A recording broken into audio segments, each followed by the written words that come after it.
Have you ever felt lost in an English class? Like the teacher is speaking a completely different language, and all you can do is nod and hope no one asks you a question. That was me. Or maybe you've tried to have a conversation in English, but the words just won't come out, and you feel stuck. I've been there too. But what if I told you that improving your listening and speaking doesn't have to feel impossible?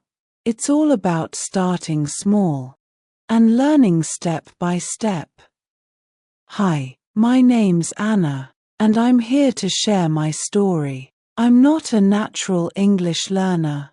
In fact, I've struggled a lot. I used to feel nervous speaking and frustrated when I couldn't understand simple conversations. But here's the good news. I found a way to improve my listening and speaking. And it wasn't about being perfect. It was about taking small, practical steps. By the end of this story, you'll learn how I started with simple sentences to build my confidence, the speaking and listening exercises that worked for me, how I turned embarrassing mistakes into learning opportunities. If you're just starting your English learning journey, this story is for you. Let's get started. I remember my first English class like it was yesterday. My teacher, Mr. Green, played a recording of a conversation. "Hi, Sarah. How are you?" "I'm good, thanks. How about you?" The voices were fast and cheerful. I could understand some of the words, but by the time I figured out what they said, the recording had already moved on. "Anna," Mr. Green said, "can you tell us what they talked about?" My heart raced. I looked at my notebook, where I'd written random words. "Hi. Good, thanks." But I didn't know how they connected. They are talking?" I said hesitantly. "What are they talking about?" he asked gently. I think they are happy." The class chuckled, and my cheeks burned. That day, I told myself, I'll never get this. English listening is just too hard. At home, I decided to take a different approach.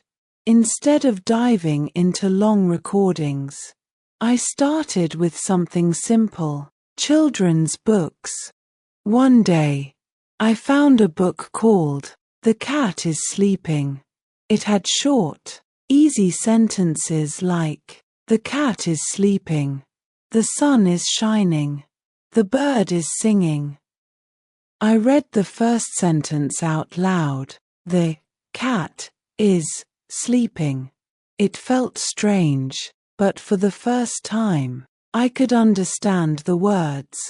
The next day, I brought the book to class. "Mr. Green," I said, "can I read this for practice?" He smiled. "Of course, Anna. Why don't you read it to the class?" I stood up, my hands shaking, and read slowly. "The sun is shining." "Great job," Mr. Green said. "Now, try saying it faster, like you're telling a friend." I repeated, "The sun is shining." "That's perfect," he said. With more confidence, I started listening to short English conversations online. One day, I found a video called "Ordering Food at a Restaurant." It went like this. "Waiter, hi, what can I get for you today?" "Customer, I'll have a coffee and a sandwich, please. I paused the video and repeated the sentences. Hi, what can I get for you today? I'll have a coffee and a sandwich, please. At first, my pronunciation was slow, but I practiced saying the words naturally. The next week in class, Mr. Green asked us to role-play ordering food. I paired up with my friend Sarah. Hi, what can I get for you today? Sarah said, pretending to be the waiter. I'll have, a coffee and sandwich, please, I said. That's great, Sarah said. Let's switch. You're the waiter now. By the end of the activity, I felt more comfortable speaking complete sentences. As I practiced speaking, I also worked on my listening. Instead of trying to understand everything at once, I focused on one sentence at a time. I found a short podcast for beginners. The first sentence was, today, we're going to talk about travel. I paused the audio and repeated it. Today, we're going to talk about travel. Then I wrote it down and listened again. The next sentence was, travel is a great way to learn about new cultures. I paused and repeated, travel is a great way to learn about new cultures. At first, it was slow, but I started to notice patterns. Words like going to sounded like gonna, and want to sounded like wanna. Eventually, I joined an online language exchange group. My first session was scary. I logged in and introduced myself. Hi, my name is Anna. I am learning English. Hi, Anna.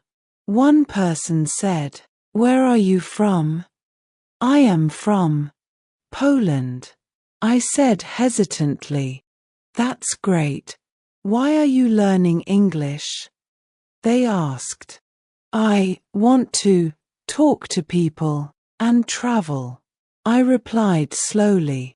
Awesome. You're doing really well, they said.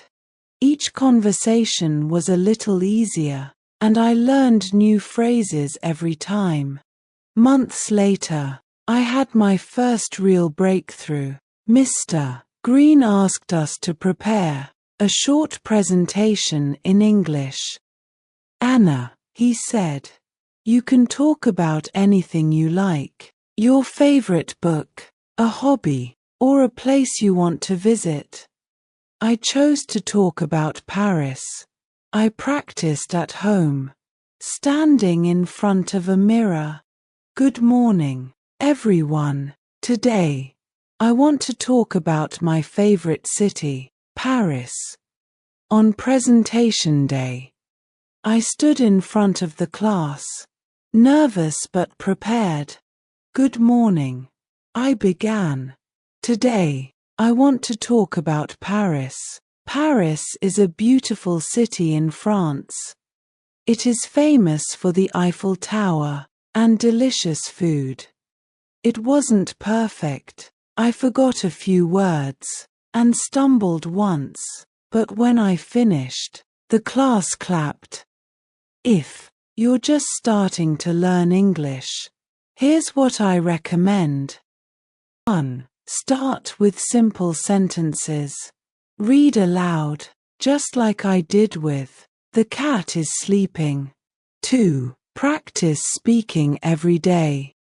Try role-playing conversations, like ordering food, or introducing yourself. 3. Listen actively. Pause short recordings, and repeat sentences. Focus on one sentence at a time. 4. Join a group. Real conversations are the best way to practice listening and speaking. So, Here's my question for you. Have you ever felt stuck, like you'll never get better at English? If you have, I want you to know, it's not the end, it's just the beginning. Start small. Focus on one step at a time. Celebrate every little win. And most importantly, don't give up.